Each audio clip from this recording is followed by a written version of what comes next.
princípio, mas tenho certeza que a mensagem ainda não. Deus tem uma palavra para a sua vida esta noite. Tudo aquilo que o Senhor nos entregou, Deus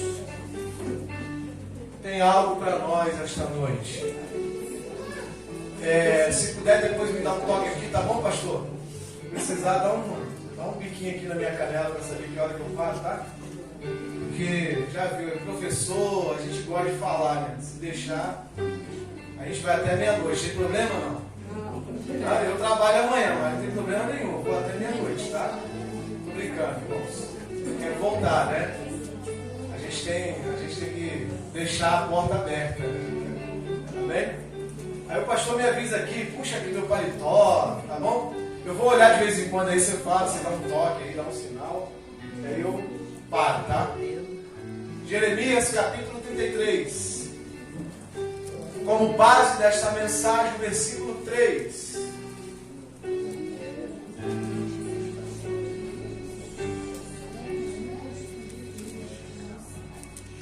Podemos? Quem encontrou, diga amém. Amém. Clama a mim, e responder-te-ei, e anunciar-te-ei coisas grandes e firmes que tu não sabes. Vou ler mais uma vez. Clama a mim, e responder-te-ei, e anunciar-te-ei coisas grandes e firmes que tu não sabes. Antes de você sentar, eu preciso muito que você fale com seu irmão, porque eu tenho esse costume. Vocês me ajudam, pregam junto comigo, tá bom? Diga para ele, onde tem oração? Onde tem oração? Fala para ele mais forte, onde tem oração? Onde tem oração? Tem resposta de Deus. Eu creio no Deus que ainda responde orações. Eu não sei você, meu irmão, mas eu faço parte de uma igreja que ora. E aonde a igreja que ora tem resposta da parte de Deus. Eu não sei você, mas ainda creio no poder da oração. Eu não sei você, mas ainda creio no Deus que responde às nossas orações.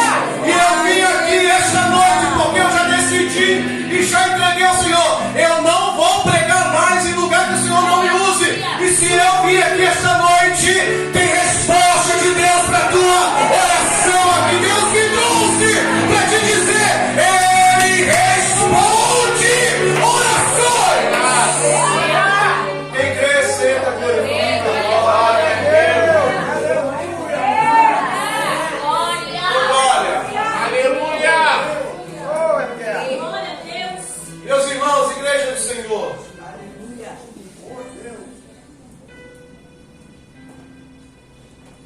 Eu não conheço, a Bíblia não nos apresenta. Como nós somos servos de Deus, como nós servimos a Deus. E a Bíblia é o livro que revela a respeito de Deus a nós. E a Bíblia não nos apresenta, e por ela ser a autoridade máxima da nossa vida. A Bíblia é a autoridade máxima da nossa vida. É ela que norteia, é ela que guia a nossa vida. Ela é a base, é a bússola. É o livro de regras que dá norte à nossa vida. Nós não somos guiados pelo que pessoas falam. Nós somos guiados pelo que a Bíblia fala. Eu ainda não conheço, porque a Bíblia ainda não me apresentou outro meio de comunicação com Deus que não seja através da oração.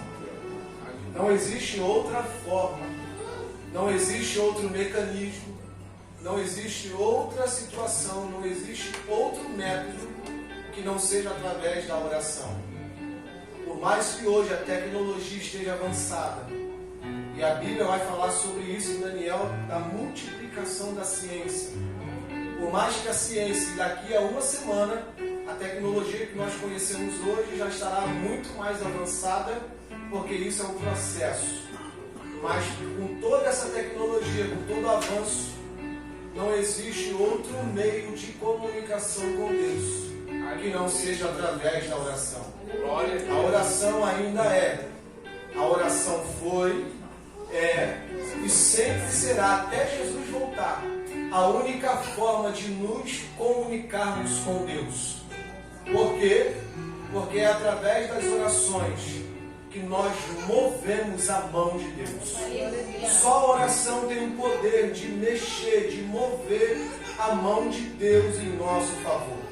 As nossas orações, a minha, a tua, é a mola propulsora do agir de Deus em nosso favor. Você está entendendo? Não existe outra forma. E eu preciso muito que você entenda isso aqui. E eu, pela Bíblia, não encontrei alguém que tenha se debruçado em oração e não tenha recebido resposta da parte de Deus. Então nós, quando nós olhamos para isso, quando nós intentamos a isso, nós vamos entender que o poder da oração, ela sempre vai se manifestar na nossa vida. E aí ela vai se manifestar com o agir de Deus de várias formas. Porque Deus tem os seus meios de trabalhar, Deus tem a sua forma de agir. Não somos nós, irmãos, que vamos escrever a forma que Deus vai agir.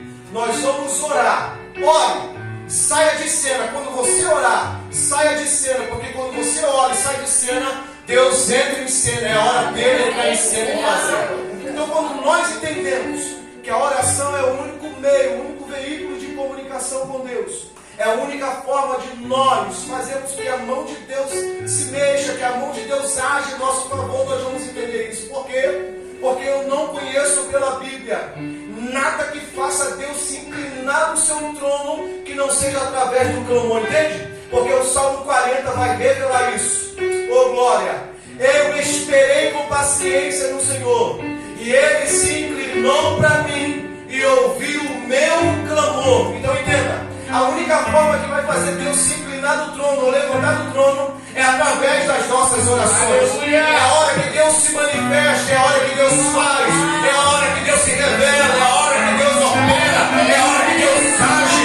E uma coisa nós temos certeza, eu preciso muito que você já receba esta palavra: quando Deus agir através das nossas orações, Isaías já vai detectar que quando Deus entra em cena, quando Deus age, quando Deus opera, ninguém, quando Isaías vai dizer ninguém, ele usa uma palavra no hebraico muito clássica.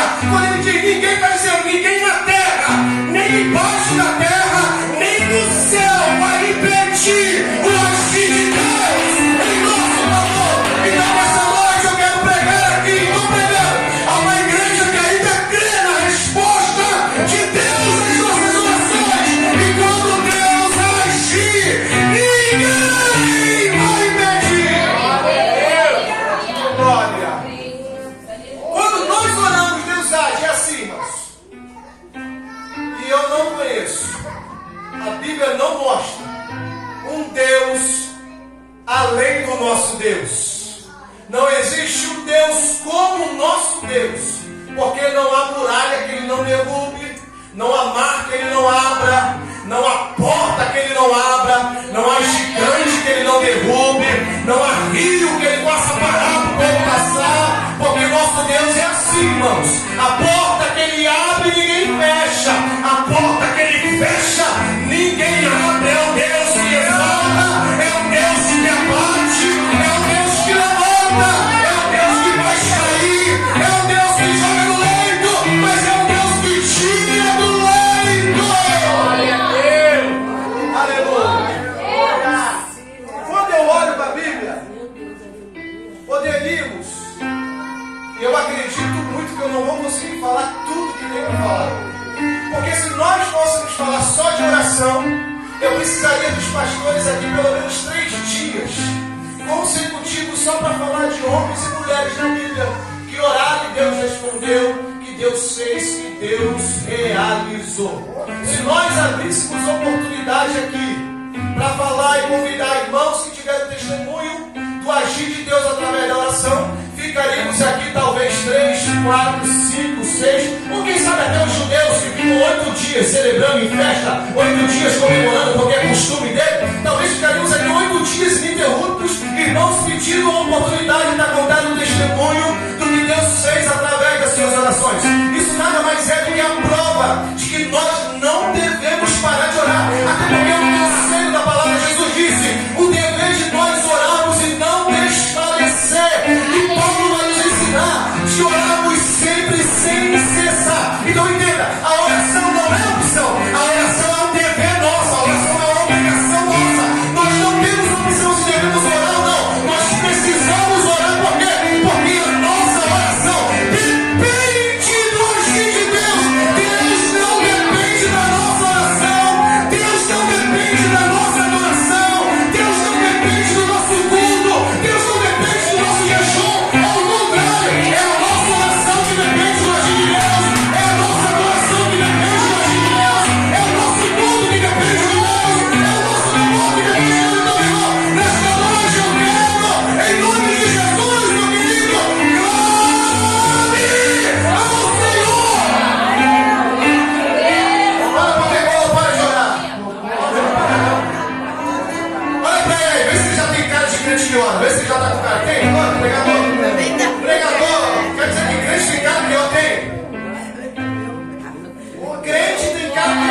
crente passa luta, claro. É impossível isso não acontecer, porque Jesus disse que no mundo teríamos aflições. A luta faz parte da nossa escola da maturidade espiritual, entende ou não? As dificuldades, as adversidades faz parte da nossa vida espiritual. Sem luta, sem dificuldade, nós não amadurecemos, nós não nos preparamos para o que Deus tem para nos fazer, entendeu ou não? Escute, isso aqui é uma questão racional e bíblica, lógica da Bíblia. A lógica da Bíblia é diferente da nossa lógica. A lógica da Bíblia é que a vitória tem que ter luta. Não tem como nós triunfarmos com a vitória se passar pela dor da luta. Por quê? É a luta que vai nos moldar, que vai nos amadurecer. É a luta que vai nos preparar para o milagre que Deus já discute isso. O milagre já está pronto. Deus não vai fazer milagre. Já está pronto. Mas a luta é um período de maturação para colhermos os frutos do milagre. Você entendeu ou não? Diga comigo, a minha luta é um período de maturação para a colheita dos frutos da minha vitória. Amém? Glória a Deus. E aí você pergunta, crente tem cara que ora? Tem, irmão. E eu te explico. O crente que não ora, tudo para ele é ruim. Tudo para ele não presta. Tudo para ele vai dar errado. Tudo para ele é motivo de murmuração. E o crente que não ora, quando ele passa pela luta e alguém pergunta, e aí, já recebeu vitória? Ele diz não. Ele define não. Agora o crente que ora é diferente. O crente que ora, ele sabe que vai passar pela luta. E quando alguém pergunta, e aí, já recebeu vitória? Ele diz, a luta não.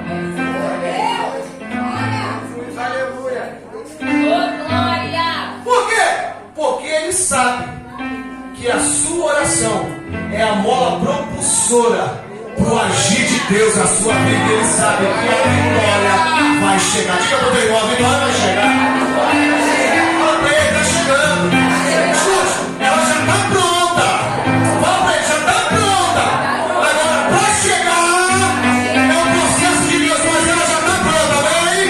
Glória a Deus. E quando nós vamos para a Bíblia, nós vamos ter uma ideia disso. Vamos lá? Podemos? Quando nós vamos para 1 Samuel capítulo 1, nós vamos ver uma mulher aflita, angustiada. O texto fala sobre Ana. Ana era motivo de chacota da sua concorrente, porque tinha uma mulher com o nome Penina, e todos os anos, uma vez ao ano, o marido, o chefe de família, tinha que levar a sua família ao templo para oferecer o sacrifício anual. E nesse dia, Levítico, a partir do capítulo 16, diz que é santa convocação, ou seja, ninguém pode ficar de fora. Não é opcional, vou ou não vou, doente ou não, você tem que ir. E toda vez que Eucana subia para levar, ele levava Penina, seus filhos e Ana. Mas quando ia, Penina zombava de Ana, dizendo, eu tenho filhos e você não. Eu dei filhos, você não deu. E para uma mulher naquele período não dar filhos ao seu marido, era a maior derrota da sua vida. Era o motivo de maior angústia. Porque a alegria da mulher era dar um herdeiro, era dar a postergação, era dar continuidade da geração do marido e dela. E quando Ana subia todos os anos, Penina dizia, eu dei, você não tem filho. Eu tenho, você não tem. Eu tenho, você não tem. Deixa eu dizer que num desses anos, Ana está subindo ao templo junto, e ela para na porta do templo, e se levanta, se coloca de pé, diga comigo, se coloca de pé. Amém? Ela se levanta, fica de pé e começa a orar. A angústia, a oração, a angústia de oração de Ana era tão grande, que o texto diz que não saía som dos seus lábios, apenas mexia, mas não saía voz, não saía som. É assim que nós fazemos às vezes, não é? Tem momentos de situação da nossa vida que a angústia está tão grande que a gente dobra os joelhos e não sai uma palavra, mas diz que o Espírito de Deus, oh glória, o Espírito Santo, ele traz, ele leva as nossas orações com espírito, com alma, discernindo, ele faz por nós aquilo que nós não conseguimos fazer. Tem angústias, tem momentos que a gente não consegue orar, não sai uma palavra da nossa boca. Ana estava assim, Eli sentado na cadeira, o sacerdote Eli, homem que era para ter um discernimento acima de qualquer outra pessoa daquele período, porque ele era o sacerdote da casa do Senhor. O texto diz que Eli olhava para Ana, via Ana só mexer os lábios, mas não saía a voz. Eli achou que Ana estava bêbada, e ele vai repreender, vai dizer: mulher, tu está bêbada uma hora dessa já da manhã? O dia mal começou e você já está bêbada? Escute, irmãos, assim é. Já reparou que tem crente que está tão desligado que ele não sabe que quando você entra na igreja e você está chorando e não sabe o que está acontecendo, ele acha que você é boba, que você é emotiva demais? Não. Só Deus e você sabe a angústia que você está passando. Sabe quem está desligado, quem não tem mais contato com Deus, quem não tem mais intimidade com Deus? Ele acha que você está doida, acha que você está emotiva demais, acha que você está besta demais. Não. Escute, ele não entendeu o que Ana estava fazendo, mas nem precisava. Escute, tão pouco importa o que ele achava do que Ana estava fazendo, porque não era ele que ia responder. Quem precisava interpretar o que Ana estava falando não precisava ser Elias, tinha que ser aquele que faz, aquele que opera, aquele que age, aquele que abre, aquele que dá, aquele que realiza. Então Ana pouco se lixou, mas ela disse: Senhor, eu não estou bêbada, a tua serva está angustiante na alma, estou pedindo milagre. O mestre ali que disse que Ana estava embriagada foi o mestre ali que Deus usou para dizer: diga a Ana que eu ouvi a sua oração.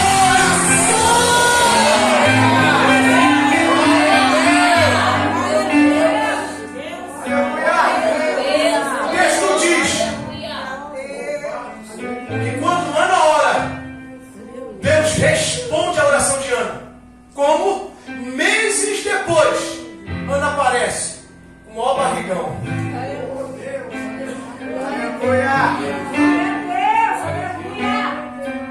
E aí, você pode levantar sua mão comigo?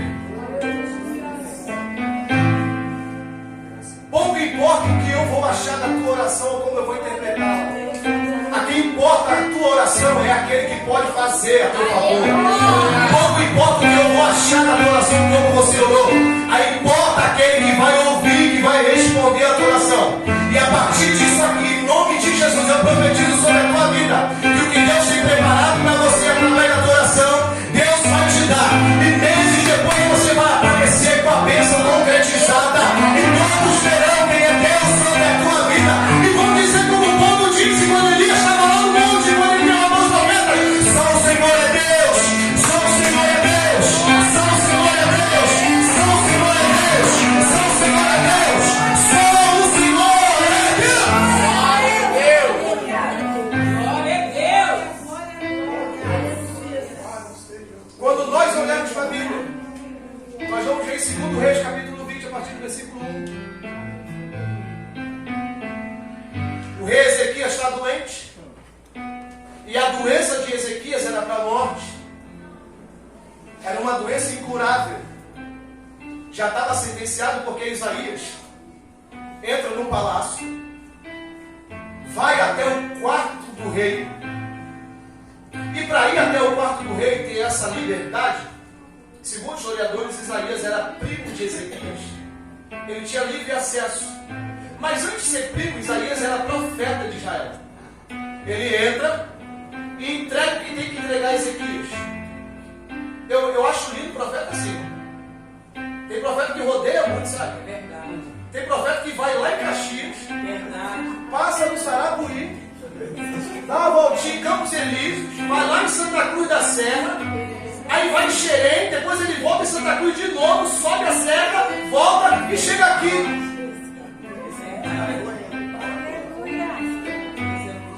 Isaías vai, se você, para bom entendedor, você vai saber que Isaías, quando chega e entrega, não dura 20 segundos a mensagem de Isaías. Se você lê a mensagem, não dura 20 segundos.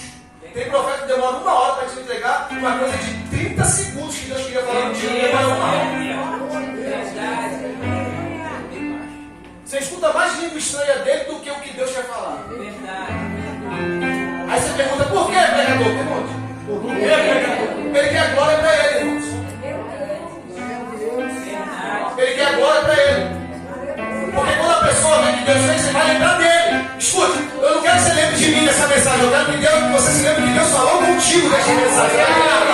Porque a glória não é minha, a glória é dele. Se não é uma coisa que eu não sou dono de fazer é pegar a glória. Porque ele disse que não divide a sua glória com ninguém. E quando alguém quer pegar a glória dele, dá um jeitinho nessa pessoa de acabar com ela. Porque a glória é dele, a glória é dele, a glória é dele, a glória é dele, a glória é dele.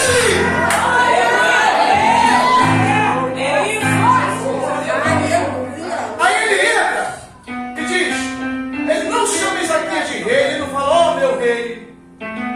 Ele não puxa a sardinha, ele não vai dizer, oh meu rei, meritíssimo, excelentíssimo, ele não vai dizer isso. Ele entra, aponta e diz, põe a tua casa em ordem, porque tu vai morrer. E sai. Contou? Quantos segundos aí, quanto eu li? Põe a tua casa em ordem, porque tu vai morrer. Quantos segundos deu? 10 segundos. Aí ele sai. Ezequias está deitado, vira para a parede. Diga comigo, deitado. Vira para a parede. Ezequias deitado, vira para a parede. Começa a orar. Se você reparar, a oração de Ana, se você ler a oração de Ana, não dura mais que 1 minuto. Se você ler a oração de Ezequias, não passa de 30 segundos. Ezequias deitado ora, Ana de pé, levantada ora, menos de que 1 minuto a oração dessas pessoas. E quando Ezequias está deitado, virado para a parede de ora, Isaías está saindo. Posso descer aqui? Pode. Isaías está saindo. O texto diz que quando Isaías está saindo, e antes que ele saísse do pátio, Deus para Isaías. E diz, Isaías, volta. Volta, porque eu ouvi a oração do meu servo Ezequias. E diga a ele que estou acrescentando a partir desta data mais 15 anos de vida, porque eu sou o Senhor. Glória! Você acredita comigo? Pelo amor de Deus, levanta sua mão. Glória, se você acredita comigo, levanta sua mão. Eu profetizo sobre a tua vida e não falo de mim, falo do Senhor. E antes de você colocar a mão na maçaneta da porta da tua casa, você vai ouvir o som da resposta.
A Bíblia diz que Daniel começa uma campanha de oração. E o texto diz que Daniel vai orar. E Daniel vai orar 3 vezes ao dia. De manhã, ao meio-dia e antes do anoitecer. Daniel começa uma campanha de oração. E o texto vai dizer que Daniel se põe de joelhos. Diga comigo, de joelhos. Diga comigo, Ana de pé. Ezequias deitado. Daniel de joelhos. Ele vai orar ao Senhor e 3 vezes por dia ele vai fazer isso. E ele começa a campanha. Primeiro dia, nada. Daniel vai para o segundo dia, 5º dia, 8º dia, 10º dia, 11º, 12º, 15º, 15º dia, Daniel está orando. 3 vezes ao dia, de joelhos. 12º, 18º, 19º, Daniel está de joelhos orando. Não parou de orar. E foi orando. 21º dia, capítulo 10, versículo 20, 21 e 22 de Daniel. 21º dia, Daniel, 3 semanas depois, Daniel orando. O texto diz que Daniel está orando. Ele não percebe se coloca um anjo do lado dele. Ele não percebe o anjo quando ele está orando. O anjo diz: Daniel! Daniel para de orar e vai ver o que o anjo vai falar. Aí o anjo diz: Daniel,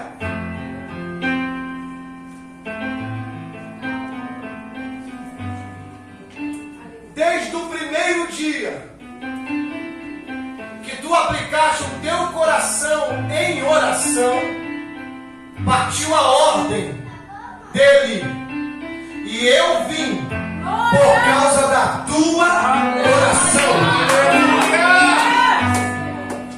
Eu só não cheguei antes porque tinha uma potestade aqui, um demônio, um principado que tentou me impedir. Mas eu clamei por Miguel e ele veio me ajudar e destronou o principado que me impediu, e eu cheguei até aqui, a ti, Daniel. Aleluia! Escute, o anjo vai dizer que desde o primeiro dia que Daniel aplicou o coração em orar, Deus já estava ouvindo a oração de Daniel. E só não tinha chegado porque o demônio que estava tomando conta daquela nação tentou impedir. Mas aí Deus foi lá, derrubou o demônio que estava impedindo e fez a resposta chegar. Você é crente comigo, meu irmão? Olha pro teu irmão, vê se ele está com cara de crente que ó. Vem aí, olha aí. Vê se ele já está começando a ter cara de crente que ó. Vem. Então você é crente comigo, levante sua mão aí, pelo amor de Deus. Porque tem uma palavra revelada de Deus na tua vida, escute. Oh glória! Oh glória! A oração que tu tem feito desde o primeiro dia que você aplicou o teu coração, Deus está dizendo para algumas pessoas aqui, não todas, para algumas pessoas aqui, Deus já deu uma ordem que não vai ter demônio que vai impedir a resposta de Deus chegar sobre a tua vida. E agora escute isso aqui, porque é muito forte. A resposta de Deus vai chegar e não vai ter ninguém vai impedir a resposta de Deus sobre a tua vida. Olha pra cá, escute. Quando Deus responder, isso é forte, irmãos. Quando Deus responder e que vier a resposta, Ele não vai pedir autorização a ninguém para falar contigo. Aleluia! Eu vou falar mais uma vez. Deus não vai bater na porta de ninguém perguntando: posso responder? Quando Deus tiver que fazer, Ele não vai pedir autorização a ninguém. Ele vai chegar, vai fazer, vai realizar. Quem tiver na tua mão será abençoado junto contigo. Quem não quiser, não tem problema nenhum. Deus vai fazer transformar.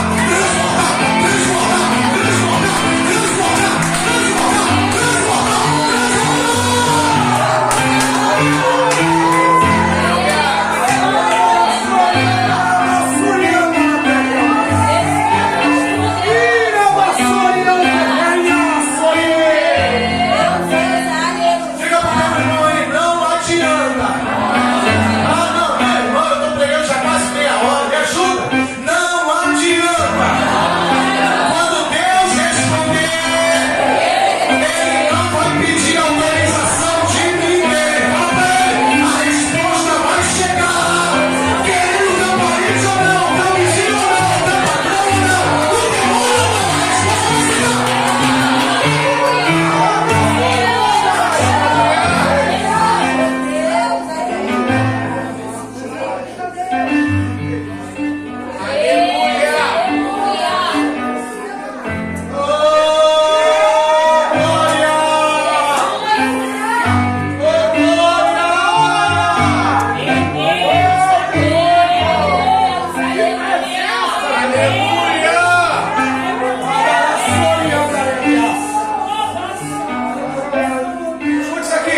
ponta dessa seta está escrito resposta.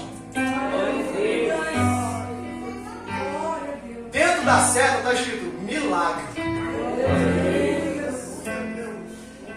Vou repetir. A seta está quase encostando, e quando ela encostar, ela vai se abrir. Quando ela se abrir, tem escrito milagre dentro. E aí eu não sei o que é. Eu sei que vai ser derramado. Você está entendendo ou não? Glória a Deus, aleluia.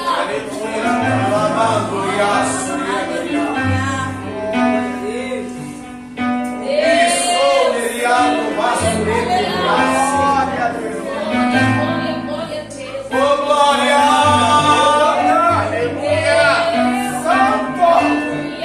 Isso aqui. Não se surpreenda quando você estiver orando e o anjo do teu lado dizer: eu vi por causa da tua oração. Não se surpreenda, você vai se perguntar o que é isso. Não pergunte. É a resposta de Deus chegando sobre aquilo que você tem orado. É Deus dizendo: eu vim para resolver. Agora escute, porque isso aqui é muito sério. Quando a resposta de Deus chegar, não se meta.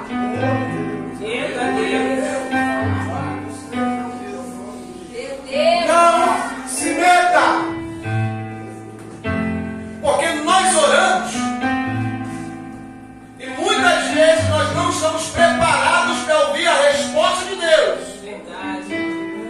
Nós estamos fomentando uma geração que está acostumada só a ouvir sim. E muitas vezes a resposta de Deus é não.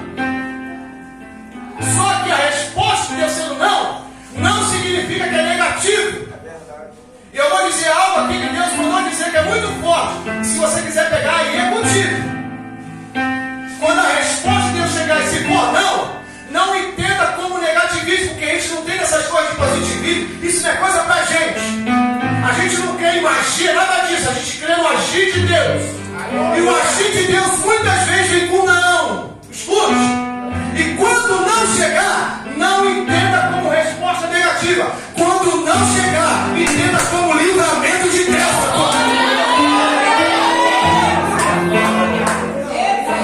Porque o não de Deus não significa que não vai ter. O não de Deus é livramento, é livramento. Deus está dizendo para duas pessoas aqui: é livramento que está chegando. Então não é que Deus não vai fazer não. Ele está dando um não naquele momento, está vindo o livramento. O livramento está vindo o caminho. Pro agir.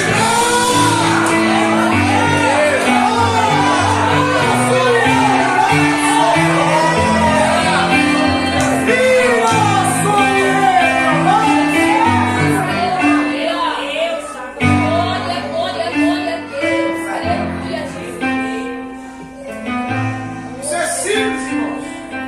Porque eu falo não só do que prego, eu vivo. Pedindo a Deus uma porta, pedindo a Deus uma porta, pedindo a Deus me deu duas, eu fui agora. Aí eu fui, é aquela que eu quero, é aquela que eu quero, é aquela. Eu fiz de olho numa porta, é aquela. Aí Deus veio e deu um não daquela. Fiquei triste. 2 meses depois, aí Deus abriu a outra. 2 meses depois, a notícia que foi presa falida. Fica pro demônio, o não de Deus. Não de Deus. Fala de novo, o não de Deus. Não de Deus. É livramento. Então receba, pega comigo, receba.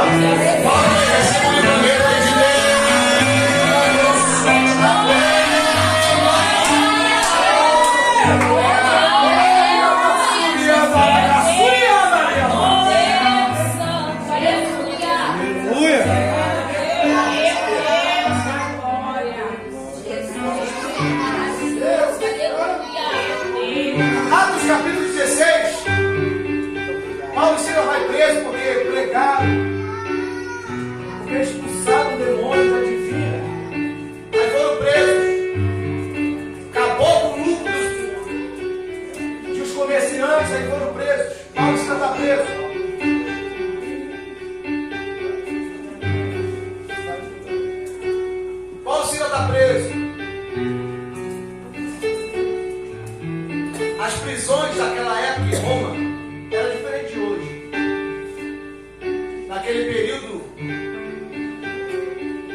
sentados, com os pés amarrados um no outro, sempre em dupla, e os braços ligados, o tronco, a pilastra aqui no meio, para dificultar a fuga. Paulo e Silas estão assentados, diga comigo, assentados.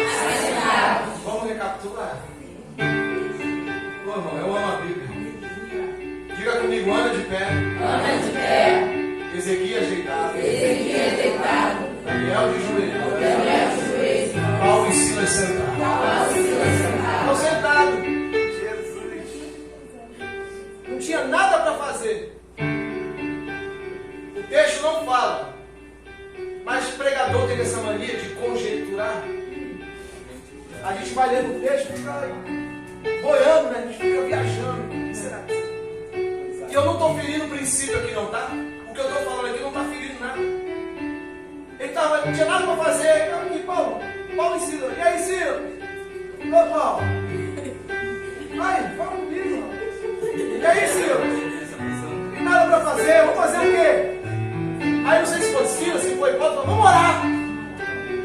Vamos adorar. Não tem nada para fazer. Não vamos para canto nenhum. Vamos orar. É ou não é? Então deixa eu te dar um recado. Quando não tiver nada para fazer, meu irmão, vai orar.